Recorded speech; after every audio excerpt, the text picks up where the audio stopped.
The market regulator SEBI is all set to unleash big-ticket reforms. They're going to impact several stakeholders. This is going to take place in the board meet later today. My colleague Ashwin Mohan joins in for a heads-up.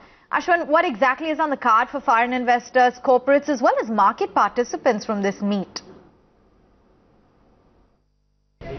There are four major categories that one needs to watch out for when it comes to big-ticket key decisions that are likely to be taken by SEBI at its board meet. Let's start off with the first category, which is the category of FPIs, the most sensitive category.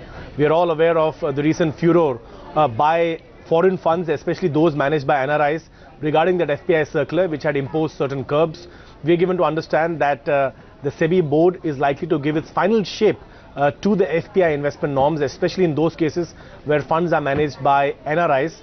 And we're given to understand from sources that SEBI is likely to relax the regime based on recommendations that were made recently by a panel led by HR Khan. That's as far as FPIs are concerned. Now let's look at the entire settlement mechanism. We're given to understand from sources that based on a report that has been submitted by Justice Dave, SEBI is likely to widen the scope of its existing consent or settlement mechanism. This is a route which market participants and corporates use to settle cases. Now we're given to understand that serious violations like insider trading, like front running, and even disclosures on the IPO prospectus, all these aspects may be considered for settlement or consent on a case-to-case basis. That's what we're given to understand. And of course, willful defaulters are likely to be kept out of the purview of the consent or settlement mechanism.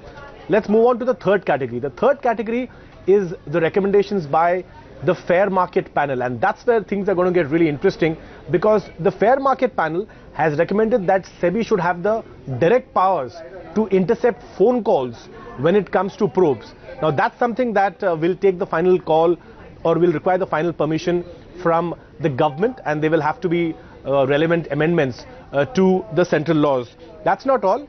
This committee has also suggested that the trading limit for retail investors should be linked to their net worth. That's also an interesting aspect.